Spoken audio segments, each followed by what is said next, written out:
Ante todo, buenas tardes, bienvenidos, bienvenidas a todos y a todas a este encuentro de poesía en cuarentena.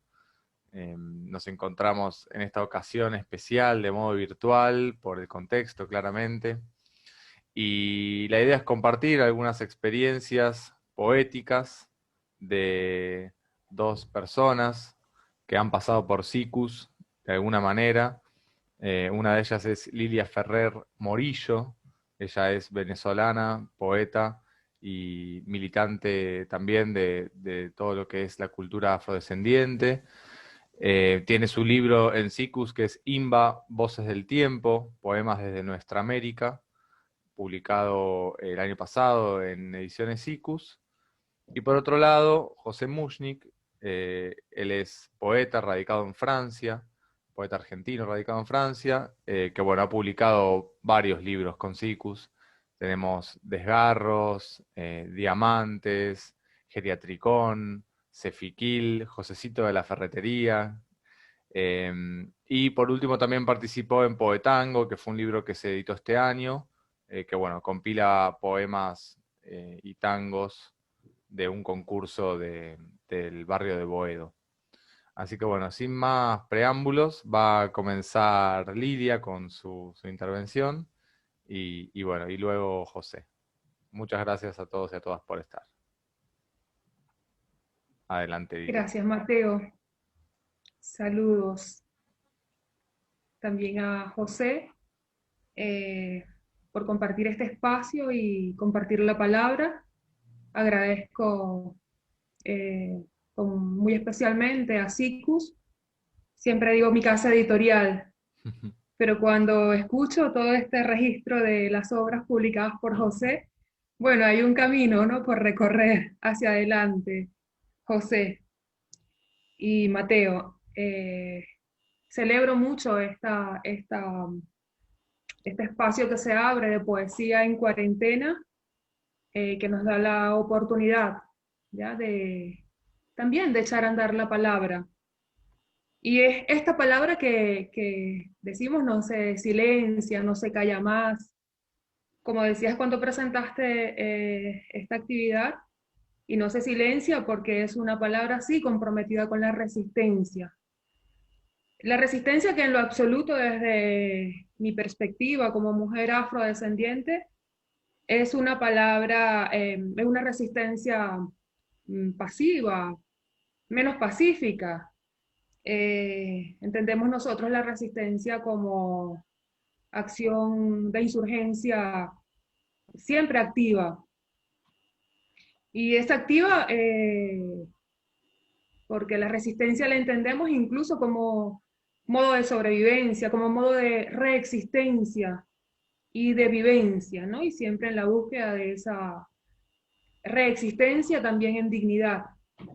Entonces, bueno, es esta palabra que desde esta perspectiva no se silencia más, no se calla más. Y es una palabra que apenas, si mirándola en clave poética, es una palabra que está incluso descubriéndose. No puedo decir ni siquiera que redescubriéndose, sino descubriéndose y haciéndose de los códigos y haciéndose incluso de las estéticas, eh, para responder, pues, como responde siempre o ha de responder la poesía, ante todo aquello, en primer lugar, que es el silencio, por cierto. Eh, Escuchaba recién unas palabras en la viva voz de Miguel de Unamuno, cuando respondía a un intelectual en 1931, 31 creo, a un intelectual francés que le decía sobre que España no producía, no había mucha producción literaria, ¿no? Y respondía en torno a la palabra, ¿no? Cómo debía ser la palabra. Y cómo debía ser también el tema de la lectura de los libros. Decía el gran poeta que habíamos aprendido a leer con la mirada y que habíamos olvidado a leer ya con nuestros oídos. Y yo pensaba un poco, pero ¿qué eso es? ¿Qué será oír con los oídos cuando lo que existe es el silencio? Especialmente un silencio que es impuesto, y hablo, insisto, desde esta mirada y desde estos oídos y desde estos silencios y desde esta palabra, eh, en estas claves que yo a veces digo que es clave negra, ¿no? Y que, no es que siendo clave negra es la palabra afrodiaspórica, ¿no? Comprometida con el hacer y con las circunstancias diversas desde esa mirada afrodiaspórica. Él se refería puntualmente a eso de leer. Para mí fue importante leer con los oídos.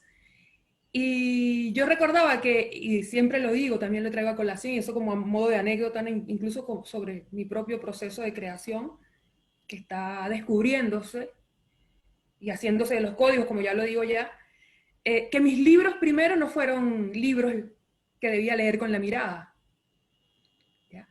Porque no disponíamos de libros. En ciertos contextos y circunstancias no disponemos de libros. A estos libros que conocemos, ¿no? En los formatos diversos que la historia nos ha dado, pero que disponíamos entonces de historias contadas, narradas, ¿ya? Narradas por las abuelas o por las abuelas, y ellas las recibieron a su vez por sus propias abuelas. Y en esto debo contar que soy una mujer no solo venezolana, como lo dijiste, afro-venezolana, sino que soy también una mujer campesina, una mujer de una montaña, de una serranía profunda, ¿no? Y que en ciertos contextos estos libros que se puedan leer llegan tarde, ¿no? Entonces llega esto que nos llega por los oídos. Y a veces también nos llega el silencio, e insisto sobre eso, ¿no? Y esto porque incluso con mi palabra poesía intento entonces eh, ser voz y acompañar también otras voces, que a su vez han sido voces silenciadas, ¿no? Entonces hay otras experiencias cuando esta palabra poética que apenas está insurgiendo es así, pues es más bien hablada, o incluso da una respuesta a lo que en ciertos contextos denominamos la memoria del olvido. Porque a veces nuestras abuelas no pudieron legarnos la palabra que a su vez ellas no pudieron en sí mismas haber recibido, pues de todo lo que ha sido esa transmisión genealógica debió haber sido. Y voy a referir una brevísima también anécdota personal sobre un lugar, sobre una construcción muy próxima al lugar donde yo vivía, en esa serranía profunda, en el noroeste venezolano, y había unas ruinas, una construcción ya colonial, derruida por el viento tiempo, digo yo, que es el Tinglado de Güide. Casi, casi frente al mar Caribe, pero más en el piedemonte de la sierra. Claro, ya en el piedemonte estaba muy cerca, pues, el lugar para llegar al pararse frente al Caribe. Y resulta que ese tinglado tiene una impronta particular, como la isla de Gorée, ahí en las costas de Senegal. Y es que fue el lugar era un corral de negros esclavizados y esclavizadas. Y nuestras madres y nuestras abuelas no nos contaron. Yo tal vez trato de explicar eso como o el dolor, en algunas circunstancias tal vez la vergüenza, o más bien el dolor, pienso yo, ¿no? Pero ahí había silencio. Entonces, después como sobre ese tinglado de Güide que están allí los grandes bloques de barro, de bajareque se dice, cómo luego entonces, ya, poner a andar la palabra, echar a andar la palabra sobre ese lugar que es tan emblemático, que ha sido parte de la memoria del olvido y que luego nosotros intentamos también resignificar con esa palabra poesía que nos estamos dando. Entonces, bueno, esto para referir que a veces dentro de todo este proceso de construcción literario, no es que no solo leer, es el acto de leer, como decía el gran poeta que ya refería, sino también de producir. Es decir, ¿qué leemos? ¿Ya? ¿Cuánto leemos? Si incluso en los formatos más aceptados o aquello que también impone el canon literario no nos llega, ¿no? En ciertas circunstancias. Entonces, bueno, es esta palabra que, como decía, es de resistencia, insurge en este momento, que apenas si está dándose la oportunidad de ir tras esa búsqueda de los códigos para encontrarnos y reencontrarnos, ¿no? Y además, fundamentalmente, esa palabra también en resistencia es una palabra comprometida. Es una palabra que no es que pasa de largo, ¿no? No en lo absoluto intenta pasar de largo y hacer como que hay situaciones y eventos y contextos y actores, etcétera, que no están ahí. Es una palabra que intenta en lo absoluto no pasar de largo. Es decir, que si algo está ocurriendo, bueno, tributarla, ¿no? Y yo ahora quiero rendir un homenaje, no solamente, bueno, estaban los agradecimientos, toda esta introducción, sino también a nuestra letra que tributa a esa diáspora africana planetaria, ¿ya? Y que mi palabra, quiero decir en este momento de poetas en resistencia, es una palabra comprometida con todas las formas de resistencia, ¿ya? Que nos hemos dado las naciones y los pueblos, ¿no? Que han sido silenciados y que incluso hoy día también intentan ser silenciados, neocolonizados, sumidos pues en otras formas de silencio. Y bueno, quiero rendir ese homenaje. Recientemente en el mes de agosto nos enteramos del fallecimiento.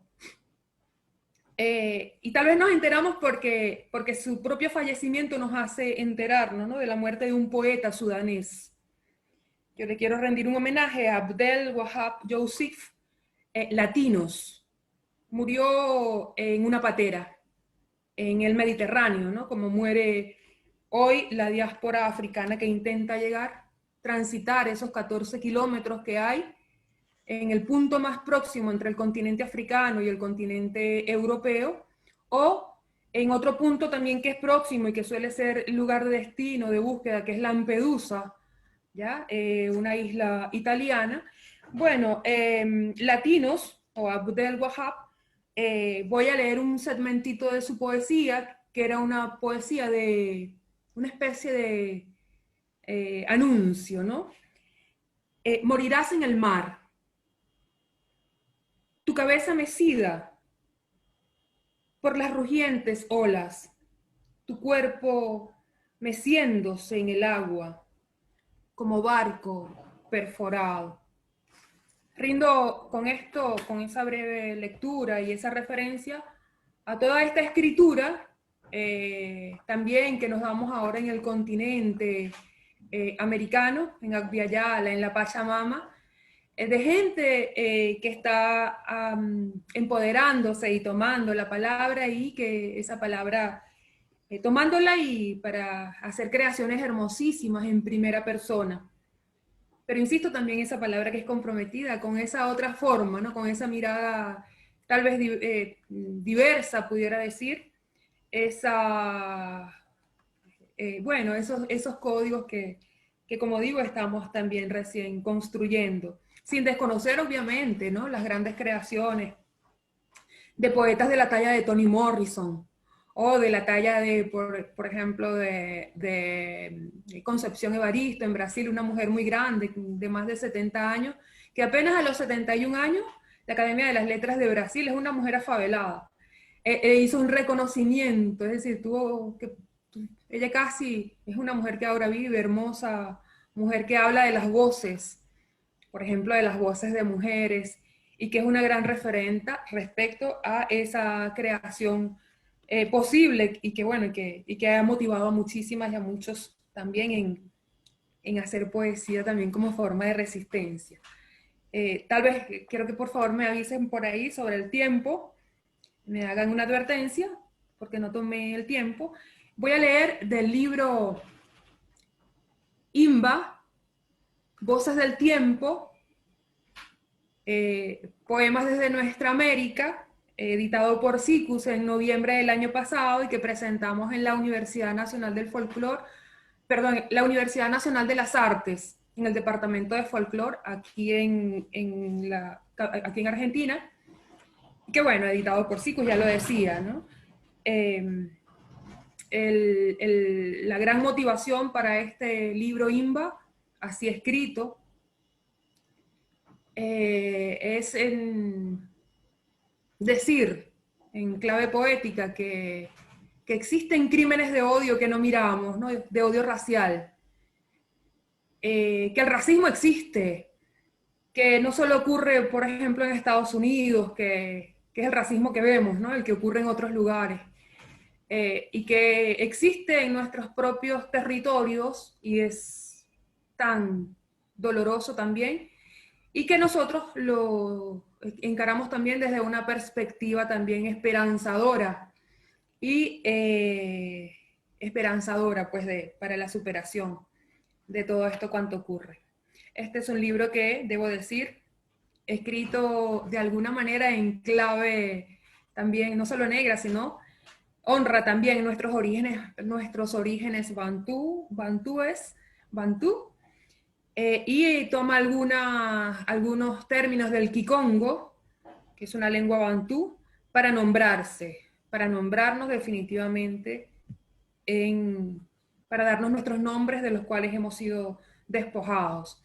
Este poema, Tatú, alguien me decía en estos días, pero Lilia, Tatú fue el nombre clave que se dio el Che Guevara cuando se fue al África, ¿no? A ponerse allá, a luchar, pues a luchar por esa patria grande que trasciende, el Adviayala y la Pachamama.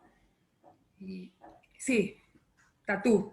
Tatú es el tercero, es 3 en Kikongo. Y que yo lo dedico en este caso a un hombre negro muerto en las guarimbas que tuvieron lugar en Venezuela en el año 2017, y que digo yo que estos eventos han ocurrido, así como en Bolivia ahora, porque el racismo existe y mata, ¿no? Y que ocurre en situaciones que a veces solamente vemos desde la perspectiva de las diferencias ideológicas, partidarias, políticas, y no las situamos en esa génesis primera, que da cuenta pues de otros orígenes que sustentan, ¿no? El sistema neocolonialista, capitalista, como el sistema esclavista colonial, ¿no? Bueno, Tatú, a Héctor Anuel Moreno, El tiempo y sus tiempos. ¿Qué es la resistencia? Resistir es remontar el tiempo, es trascender heridas, es haber cruzado la africanía y sobrevivir a 500 y más años de olvido.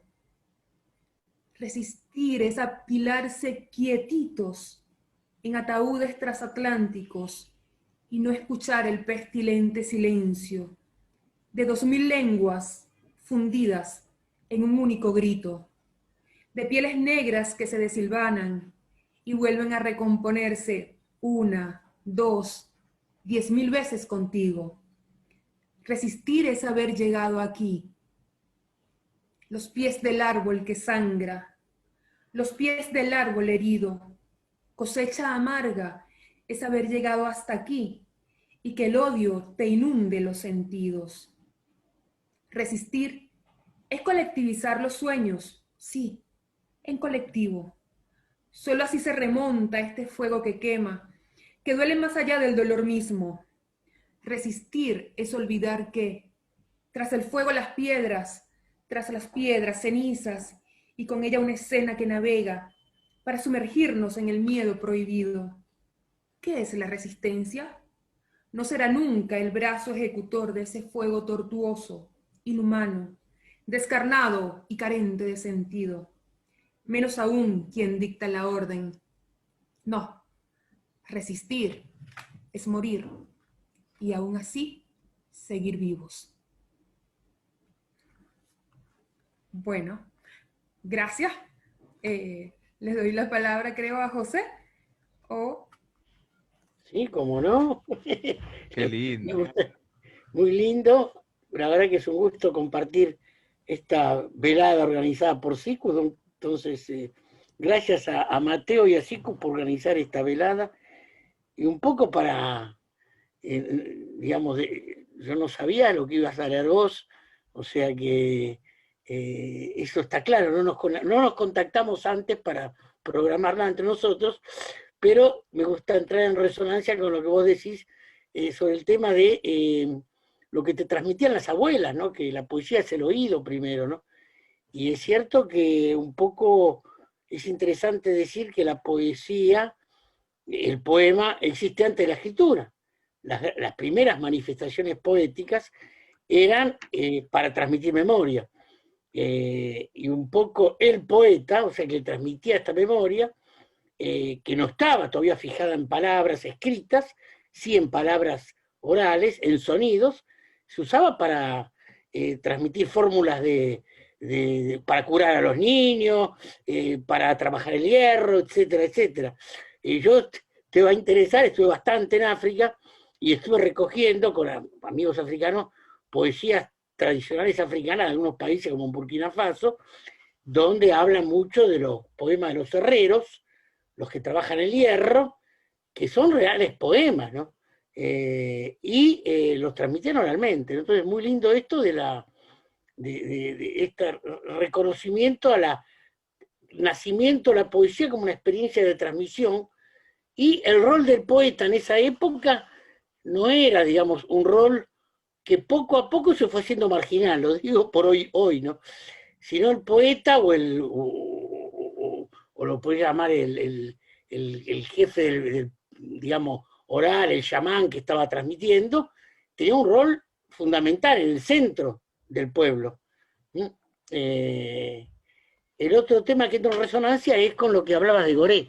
Aunque te parezca mentira, yo estuve en Gorée. Estuve visitando esa casa de la que vos hablás, que era la casa de la cual embarcaban los esclavos. Esta casa está en una isla, que es la isla de Gorée, justo enfrente de Dakar, ¿no? Y te da un escalofrío terrible cuando ves eso, ¿no? Ves esos pasillos, el barco que espera, y la podés visitar hoy.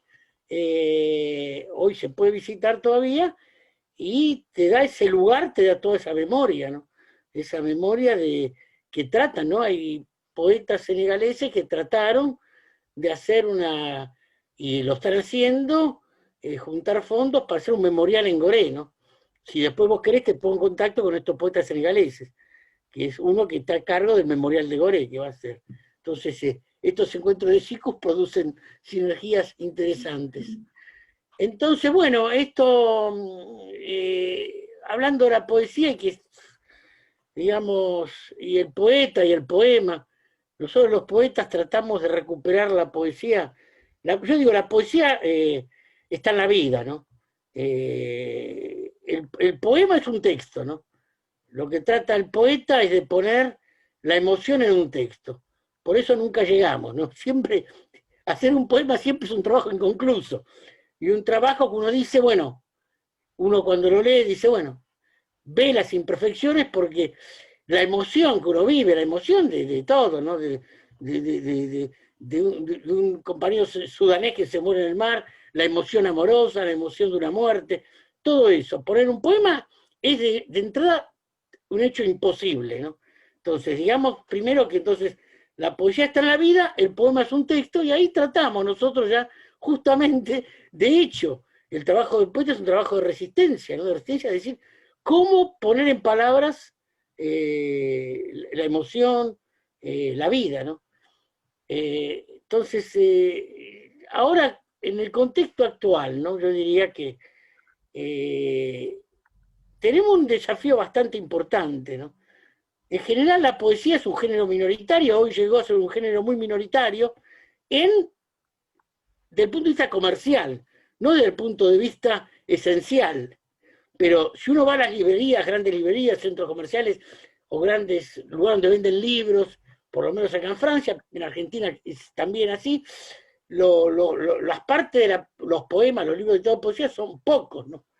En esa hora hubo un último premio Nobel a una poeta americana, pero en general la poesía, bueno, tiene un rol, y el poeta un rol Cuando hay grandes debates en la televisión acá no invitan cantores, puede invitar artistas, ¿no? Pero el poeta medio fue excluido poco a poco, ¿no? Como Platón decía que el poeta es peligroso porque corrompe el alma de los héroes, ¿no? Entonces él decía, Platón lo dice en la República, está escrito, ¿no? Podemos mostrar la cita, que los poetas mejor ponerlos afuera de la ciudad, ¿no? Porque pueden corromper.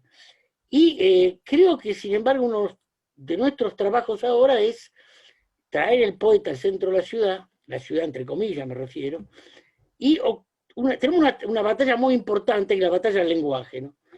Y esto va dirigido a todos, ¿no? Porque se entiende en general que la batalla es política, económica, social, y no se percibe hasta qué punto la batalla del lenguaje, digamos, la batalla por darle un buen nombre a las cosas, llamar a las cosas por su nombre, es fundamental. Entonces yo diría que el poeta inclusive su tarea va más allá de lo político, va a fundamentar una batalla ética, filosófica, por la humanidad que queremos, ¿no? Yo diría que si quieren un ejemplo sencillo, ponemos una palabra muy bonita como libertad. Libertad no fue expropiada, la expropió el neoliberalismo, ¿no? La expropió porque el neoliberalismo ya comprende libertad, y no tiene nada de libertad eso. El libre mercado, la libertad de oportunidades. Yo les puedo traer y escribimos artículos todos sobre el tema de darle al lenguaje y dar una batalla por el lenguaje. Hay que tener algo, ¿no? Inclusive tenemos dificultad a nombrar las cosas que queremos, ¿no? Inclusive hoy en día la gran disyuntiva parecería ser desde la Revolución Francesa, que está entre izquierda y derecha. Fue una tipología hecha por la forma en que se sentaban los congresistas en el Senado francés. Hoy, para mí, la gran disyuntiva está entre humanidad y barbarie, ¿no? Esa es la gran disyuntiva. Y vemos, ¿no? Y lo vemos todos los días, ¿no? Como vos decías, el racismo forma parte de la barbarie. Entonces, que me digan políticamente que sea lo que sea, pero podemos inclusive, hay gente que se puede decir de izquierda y ser racista también, ¿no? Entonces, la verdadera disyuntiva de entre humanidad y barbarie. Entonces, bueno, yo creo que para venir un poco al tema que nos ocupa, cuando fui contando la anécdota, cuando fue lo del coronavirus, me quedé encerrado acá en mi casa al sur de París, a 20 kilómetros al sur, y me agarró como algo de decir, voy a escribir un poema por día, ¿no? Y empecé a escribir un texto, y la gente de seguro empezó a sacar en formato de libro, de cuadernillo. Y así salieron los poemas de la cuarentena. Después Mateo puede darles a todos el link y pueden bajar los 6 cuadernillos de los poemas de la cuarentena. Esos poemas de la cuarentena comienzan por un poema del cual no estoy muy orgulloso, pero no importa, se los puedo leer, porque también me parece que la poesía debe asociar todo. A veces lo escribe más triste, ¿no? Y yo soy muy impertinente, me gustan las malas palabras, todo. Entonces le voy a leer este poema de la cuarentena. No sé cuánto tiempo nos quedará, Mateo, pero vamos a leer. ¿Hasta ahora tenemos, Mateo? Mira, quedan 8 minutos de esta reunión, pero lo que podemos hacer es que vos leas y después la reiniciamos y seguimos, hacemos un cierre entre los tres, si quieren. Bueno, no, pero esto te lo leo así. Entonces para recibir a esto, esta pandemia, hice un poema dedicado al coronavirus, como un conjuro, digamos, como un conjuro, una poeterapia, a ver si nos salva de algo. Y esto dice: el virus ya llegó, carnaval de la muerte. El virus ya llegó, sin pasaporte, clandestino. Llega a pie, llega en tren, matando por los caminos. Coronavirus, también llega en bus, sin papeles, sin visa. ¿Quién vio su color? ¿Es rojo? ¿Es negro? ¿Es amarillo o blanco? Hay que pararlos, hay que expulsarlos. Donald, despiértate, están llegando millones, hay que remontar el odio, ajustar los bulones, elevar murallas con dólares y hormigones. Brexit, virus exit, Brexit, virus exit, hay que pararlos, hay que expulsarlos. Chuki chuki chuki chuk. No se asuste, mi amigo, no se asuste. Rey Momo con su murga, el virus purga. El virus eres tú. El virus son ustedes. Ustedes que encierran las nubes en jaula. Ustedes que arrancan a los sueños su savia. Ustedes que confunden felicidad con plata. Donald, despiértate. Están llegando millones.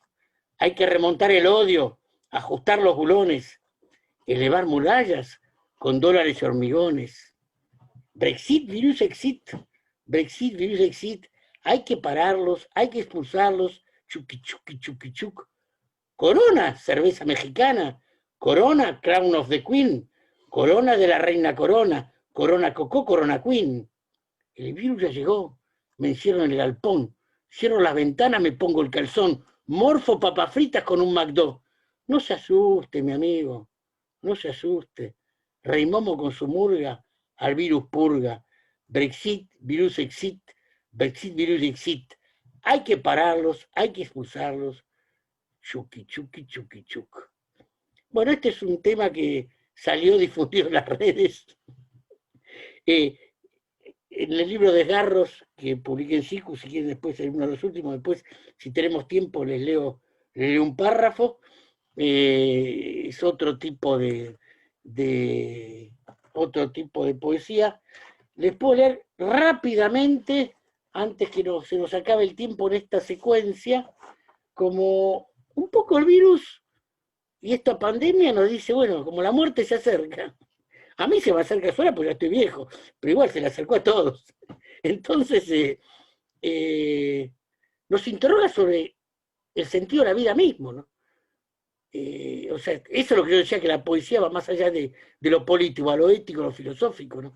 ¿Para qué carajo vivimos? ¿Qué estamos haciendo? Y uno de los temas en el cual nadie zafa es el tema de cómo se corre el manejo del tiempo que impone esta civilización, que todos la disfrutan. Los chinos, los yanquis, los rusos, todos están corriendo, ¿viste? Y en esto no hay gran diferencia. Entonces tengo un poema que saqué en un almanaque que se llama Calendario Poético 2000, que voy a leer una partecita nomás, ¿no? Hermanos, ¿a dónde vais? ¿Alcanzáis a ver más allá de las narices? ¿Conocéis los cielos detrás de esta niebla? ¿O el gusto de la sangre entre el musgo de las piedras? Hermanos, ya inventasteis el último modelo, ya explorasteis los anillos de Saturno y el secreto de la herencia en ínfimos cromosomas. Entonces, ¿por qué seguir corriendo? ¿Por qué seguir empujando? ¿Por qué seguir matando? Ya sé que nunca hubo paz en esta especie. Yo sé que no tengo mucho que ofreceros, salvo el borde de esta roca para convocar la calma, para seguir el sol en su eterna despedida, recoger la luz que queda entre las aguas, beber en el cielo las últimas copas del día, respirar las promesas más suaves de la noche. Hermanos, yo sé que no tengo mucho que ofreceros, pero tal vez el atardecer, el borde de esta roca y esta hoja seca os ayuden a comprender que no hay por qué correr, que no hay por qué empujar, que no hay por qué matarse. Esta hoja seca cae, vive y suelta amarras, confiándose a las olas, sin saber si llegará hasta el alba, hasta el violáceo o hasta el turquesa, antes de hundirse en la memoria del mar. Bueno, creo que con esto completamos podemos hablar un poco, ¿no? Ahora ya, ¿no? Dialogar, ¿no? Mateo, preguntanos algo, a Línea, a mí, no sé. Bueno, retomamos desde aquí, después de la intervención de Lilia y de José. Muy lindo el poema de Lilia, a mí me dejó como tipo en silencio, como estupefacto, y justo pasó la palabra para José. Está bueno encontrar estos puntos en consonancia que hay en ambas experiencias, a pesar de estar distantes geográficamente, cómo se cruzan algunas de las experiencias de ambos. Así que creo que para cerrar, primero me gustaría escuchar algún poema más de cada uno, si se animan, que creo que de cada va a aportar bastante. Y bueno, si quieren también charlar un poco de esos puntos en común o hacerse algún comentario entre ustedes sobre sus trabajos, también sería lindo ese intercambio. Así que, Mira, si te parece, yo tenía un poema que le va a repercutir a Lilia, que ella habló mucho de los orígenes, y encontré en el libro de Desgarros un poema de orígenes, entonces lo voy a leer. El poema ya está publicado. La lectura te la dedico, Lilia, la lectura te la dedico a vos, porque Gracias, José. un poco felicitar a todos los que buscan sus raíces, sus orígenes, el trabajo que hay ella sobre la memoria me parece, bueno, no es la única, hay toda una movida más amplia de esta, digamos, pero me parece muy bueno esta búsqueda, ¿no?, de esas raíces afrolatinas que, bueno, que se recomponen, se reconstituyen, se resignifican, pero entonces, digamos, te dedico este poema, se llama Orígenes, y no lo inventé, se llama Orígenes, de la mía, está acá, se ve que se llama Orígenes, si no van a pensar que lo inventé ahora. Desgarro que lo publicó Sicu. Orígenes. Todo nace de un desgarro, de galaxias incandescentes, abuelas en tinieblas, exilio sin fin. Todos nacimos de un desgarro, de madres abiertas en páginas sagradas, de pulmones quemados por el primer aliento, de genealogías degolladas en pueblos perdidos. Imposible cicatrizar. Palabras no nacidas, verbos no formados, calles ignoradas. Todo poema es un desgarro. Palabras en carne viva, corderos en cuclilla, sílabas huérfanas. ¿Quieren saber cómo nace? ¿Quién corta el cordón? ¿Dónde arrojan la placenta del poema? Imposible saber. Si corro desnudo hasta el centro de la plaza, ¿crecerán pieles nuevas para vestir mi desamparo? Si grito desaforado en la boca del aljibe, ¿devolverá ecos la memoria? Poema, edición, colisión de gritos callados en otras vidas. Muerte es más que un desgarro. Muerte reúne siglos en un instante, vidas en un suspiro, ancestros en la línea de llegada. Muerte, árbol cae, deja el recuerdo de su sombra, mientras el sol finge ignorarlo. Hermoso. Gracias por dedicármelo. Lo tomo para mí. Y sí, sabes que converso con compañeras que se extienden no solo por este continente, también por África, por España, Portugal, sobre el tema de la ancestralidad. ¿Ya? Y algunas veces temo y me preocupa que en la búsqueda de esos orígenes nos remontemos al tiempo pasado y olvidemos que estamos viviendo ahora mismo, ¿no? Entonces, también en esa búsqueda o en ese esfuerzo más bien, de que esa ancestralidad eh, sea también hoy, ¿no? Se crucen los tiempos con el hoy y el ahora que estamos, por supuesto, habitando y nos habita. Yo, dado que has leído sobre toda esa creación de cada día, ¿no? Ese impulso creador que yo creo que todo este encierro a quienes escribimos nos lleva pues a hacer lo que hacemos casi siempre, ¿no? Hay un poema que escribí también a principios de este tiempo, que fue publicado en una antología, creo que por ahí por mayo, junio, compilador amigo compañero en el País Vasco, y que tituló Pandemia. Y mi contribución para esa obra Pandemia es Mi casa. ¿Ya? La voy a leer y te la voy a dedicar. No responde al tema de los orígenes, pero sí al tema de ese estar en estas condiciones en las que estamos y que estamos también en resistencia porque hace parte también del cuidado de la vida, pues, que también es nuestro compromiso militante. Mi casa. La calle toda es mi casa. y en ella me desahuciaste y arrinconaste, precarizaste y abandonaste en los vórtices de tu hostil arquitectura que me lleva y trae, me envuelve y duerme en el ruido silente de esta ciudad en ruinas.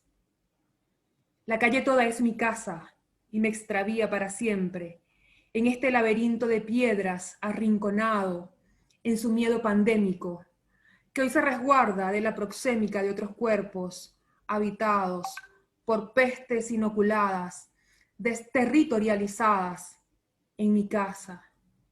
La calle toda es mi casa y de mis hijos e hijas que duermen, siempre duermen en mis brazos crísticos, que claman piedad y nada saben de igualdad.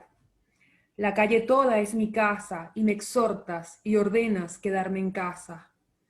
El cielo abierto es mi casa y siempre cumplo, me quedo en casa, sin sospechar como todos salen de ella despavoridos, de mi casa, la que habito, sin expensas, ni condominio, mi casa, sin servicios, la que me hiela de fríos, mi casa, mi propiedad invadida por millones hoy reducidos. La calle toda es mi casa, poblada por otros seres nocturnos, arrinconados, desechados, invisibles para tus ojos, que ya no miran, y si nos miran, por un instante, solo un instante, desprevenido, nocturno, tú, nocturno, ya no miras, nocturno, sigo aquí, en mi casa. Muy lindo. Bueno, esto, ¿no? Una cosa interesante de los orígenes que a veces me llama la atención, pues yo trabajo en la antropología de las comidas, mi trabajo de antropólogo, es el tema de cómo la memoria o los orígenes se transmite a través de las comidas, ¿no? Que no son palabras, ¿no? Pero en algunos casos se da que muchas poblaciones, mucha gente, ya no habla el idioma que se hablaba en esa época, pero sigue haciendo las mismas comidas que se trajeron, se hacían en esa época, ¿no? Si vos vas, por ejemplo, a Bahía, en Brasil, o muchos lugares, comen comidas que la trajeron los negros esclavos, que la trajeron al nordeste de Brasil, ¿no? Con el aceite de palmera, el aceite de dende, etcétera, etcétera, ¿no? Y en todos los lugares vas a ver esto, es interesante eso, como por muchas vías se transmite esto de que nosotros tratamos con la palabra de retener las emociones, pero la memoria se transmite por muchos canales. Es interesante. En Venezuela también debe haber muchas comidas de origen africano, me imagino, ¿no? Sí, ¿sabes qué? Perdón. Recientemente estuve participando en Venezuela por el tema ahora del bloqueo y las fallas en la electricidad y en la conexión de internet. Buscan también los modos de encontrarse en espacios para seguir discutiendo, debatiendo o poetizando, construyendo, creando. Entonces, fui invitada a las comunidades afro-venezolanas del oriente del país crearon un foro que denominaron Afrochat por WhatsApp, ¿ya? Para hacer afrotertulias, ¿ya? En audio, es decir, ¿ves? En formato sonoro. Y bueno, con invitados, y por cierto, uno de los temas, el tema de, por ejemplo, el tema de la lengua, del patuá, que es la consideramos una lengua ancestral, que es como el creole, ¿no? En Haití, ya que tiene la fusión, esa riqueza de los encuentros, en este caso del francés, con todo lo que es la riqueza de las Antillas, pero más al orientales. Está muy cerca Trinidad, está muy cerca Trinidad y Tobago, y bueno, y toda esta fusión, y otras islas más al norte, y también se trata del tema gastronómico, es decir, un encuentro, un foro de un jueves y viernes, con un invitado para tratar el tema de lo gastronómico. Y ciertamente, ¿no? Aunque los signos, yo lo llamo signos de conciencia, no son estos códigos que estás perfectamente tú refiriendo en este momento, está el tema entonces alimentario como, no solo como vestigio, ¿no? Porque vestigio sería una cosa medio residual únicamente, ¿no? Como, Sino que está como vivo, absolutamente vivo, todo lo que es la gastronomía y no solamente la incorporación, sino platos absolutamente patrimonio actual, sí, sí. traídos pues, y transmitidos por las abuelas Ah, y que permanecen en las memorias culinarias no, de nuestros pueblos, hasta incluso los modos de comer.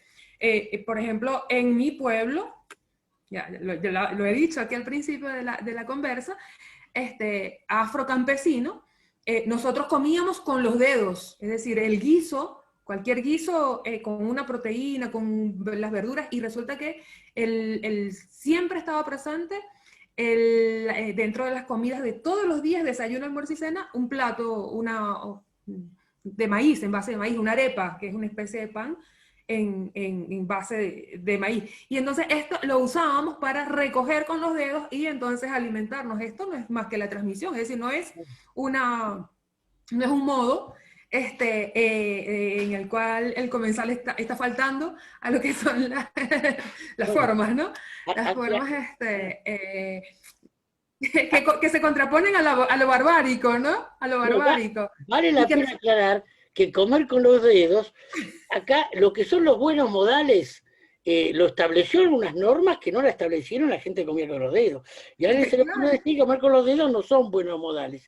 Yo he comido mucho con los dedos, y lo interesante es ver que, por ejemplo, yo, por ejemplo, comer un pescado con cuscús, cuando aprendí a comerlo con los dedos, me di cuenta que mejor comerlos con los dedos que sí, que comerlo con tenedor y cuchillo, porque las espinas las tocas con el tacto. claro. Digamos, las percibís, y el tacto es muy importante. Ahora, lo que la gente no se da ¿Y tú que has cuenta, viajado? que en el gran éxito de McDonald's, lo que introdujo fue el regreso a la comida con los dedos. Eliminaron el cuchillo y el tenedor, comer papas fritas con la mano y esos sándwichotes enormes. O sea que la noción de lo que es buen modal o mal modal es una noción cultural, ¿no? Y que me parece, y Así comer con los es. dedos no es fácil, ¿eh? A mí me ha pasado, No, comer no bien es. con los dedos, ¿no? Comer, y después no Pero podemos además que hablar, tú has no, estado en África y no, sabes no, bien no que vamos a tú entrar en tienes que detalle. explicar ¿Eh? como todos, ¿no?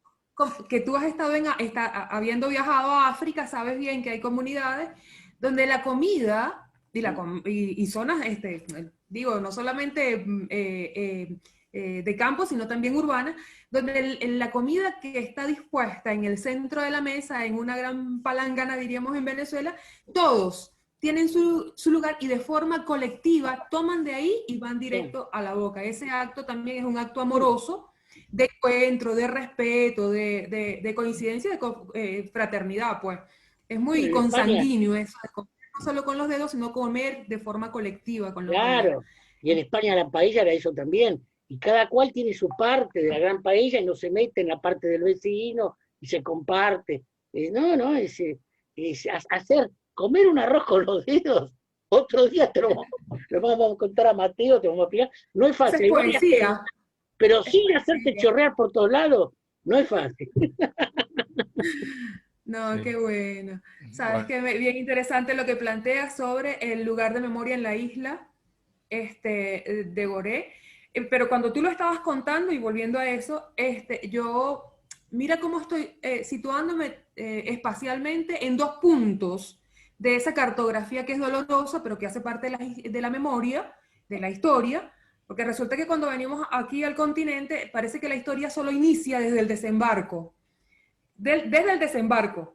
Y las historias no contadas o invisibilizadas. Aquí mismo en Argentina se dice que fueron diezmados o que no existe, por ejemplo, afroargentinos y la comunidad afroargentina lucha por la no que no sean invisibilizados o negados o extranjerizados, ¿no? Pero pienso específicamente en aquel lugar, en el Tinglado de Huide, como lugar, mira, como Corral de Negro que te lo refería, y tú de una vez en el otro hito espacial, allá en la isla de Gorée, ¿no? Que serían como dos hitos, ¿no? Tremendos con esa conexión que es histórica, pero también mágica, ¿ya? Que nos coloca de los dos lados de la historia y por supuesto de la memoria, y que nos sitúa en espacios bueno, que no son cortados abruptamente por ese transitar en el Atlántico, sino que hay una conexión viva, ¿no? Pensaba en ambos hitos como hitos, por supuesto, de memoria, uno borrado, uno negado, que en este caso yo te contaba sobre en ese lugar en Venezuela, que incluso conversándolo con personas, yo pasaba por mi auto, iba a la montaña, subir a la montaña, cuando ya vivía en la ciudad, que era profesora de la universidad, y vivía a 600 kilómetros, viajaba pues para hacer este viaje de regreso permanentemente a ver a mi madre, quien vive aún allá, y resulta que este lugar yo le pasaba por un lado y no sabía que estaba allí situado, es decir, como la negación, ¿no? De esos lugares que son lugares emblema, pero que nos conectan con esa historia y con ese ser, pues, porque negarlo es negar parte de nuestra esencia, existencia, pero también no es solo eso lo que nos define, ¿no? ¿Quiénes Bueno, somos? No solamente nos hablando definimos de ese proceso de creación, sino también hagamos de una otros procesos de creación. nota de pie de página como los libros. En Argentina no todos saben que la palabra tango es de origen africano. No sé, Matías, si vos la tenías Ahí esta, ¿no? está. Mateo, digo. No, no la tenía esa. Tango, según que algún experto en historia del tango me confirme o niegue, como mi amigo Matías Mauricio o otros que tal vez van a escuchar este programa, pero yo una de las versiones que tengo es que tango viene del Kikongo y que en esa lengua el tango era como el espacio común en el centro de la casa, digamos, ¿no? Bueno, esa es una que tengo yo. ¿De dónde viene la palabra tango? Bueno, se puede contradecirla, pero solicito pruebas. Y esto lo tengo en un libro de la historia del tango y del lenguaje del tango, ¿no? Y hay muchas palabras de origen africano. Kanyengue también aparentemente viene de un idioma africano. Hay muchas palabras que vienen de origen. Quilombo que Quilombo, definitivamente, claro. Quilombo que hoy estamos hablando o iniciamos conversando sobre la resistencia, Quilombo aquí, e incluso lo que impone la academia respecto, digo la Real Academia, ¿no? Respecto al significado de quilombo, quilombo es el equivalente al cumbe y al palenque, que es el Claro, lugar de resistencia. Son claro. lugares donde los libertos o los evadidos, los esclavizados evadidos que se escapaban, tenían una tierra liberada, ya donde incluso llegaron a establecer gobiernos. En Venezuela hay una historia de uno de estos evadidos que es muy más Ahí conocida en también la lo historia. llamaron quilombo en Venezuela. En Venezuela En también lo Venezuela llamaron se dice quilombo. cumbe Ah, y palenque, pero en absoluto ni ah, cumbe, ni palenque, ni quilombo, que se utiliza en otros lugares de nuestra geografía, son equivalentes la definición, pero en lo absoluto se corresponde con esa acepción más cotidiana que le da quilombo en este caso aquí, en el cono sur, la idea de prostíbulo, de barullo, ¿ya? En lo absoluto. Es un tratamiento peyorativo a un concepto de resistencia, claro. que tiene que ver con nuestras propias luchas de resistencia y también de reexistencia a partir del hecho cierto de que los esclavizados que lograban evadirse, lograban situarse en tierras que para ellos eran zonas mucho más seguras, distantes, lugares de resistencia, e incluso ahí se daban sus formas de organización social e incluso de organización política. Iba a referir que en el caso de Venezuela hubo un caso de uno de estos quilombos, allá Palenques o Cumbes, donde uno de estos evadidos se eh, nombró rey, ¿ya? El rey Miguel y su esposa, ¿no? Incluso con todo un séquito, ¿no? De esas monarquías, que son monarquías no similares a las europeas, sino a las formas de gobierno ancestrales que se reconocen también reinados, imperios y todo lo demás. Entonces, Quilombo aquí, como la acepción que existe, es una acepción un poco perversa y distorsionada respecto a lo que originariamente era Quilombo para. Así que bueno, coincido contigo y lo he conversado y lo he escuchado en espacios de discusión, donde tango, el origen del tango es definitivamente bantú, una de las lenguas bantús que también somos. Bueno, buenísimo. Muchas gracias por los intercambios. Creo que está buenísimo. Y la idea es hacer este ciclo un poco más seguido también, ¿no? Como encontrar una continuidad y que volvamos a traer la poesía a la página de SICUS, al Facebook, al YouTube, para que, bueno, otros poetas puedan participar también y que se enriquezca todavía más el intercambio. Así que les agradezco mucho. Como decía José, Poemas de la Cuarentena se puede descargar en forma gratuita de la página de SICUS, que es www.sicus.org.ar. Ahí están los cuadernillos que él nombraba, que editamos al principio de toda de la pandemia, digamos. Y bueno, ahí también pueden conseguir los libros de José y el libro de Lilia. Así que bueno, con esto nos despedimos. Si quieren hacer un saludo así, agitando las manos, como se hace ahora en este tipo de llamadas. Y bueno, Gracias, Mateo. nos volvemos a Gracias, encontrar. José. Gracias a vos, Lilian. Gusto. Después nos pasamos los correos. Por favor, sí, Dale. un gusto. Nos ponemos en Gracias, contacto. Mateo. Bueno, Gracias. muchas gracias. Bueno, chao, Bueno, buenas noches. Ediciones SICUS. Libros para leer, sentir, pensar y actuar situados. sicus.org.ar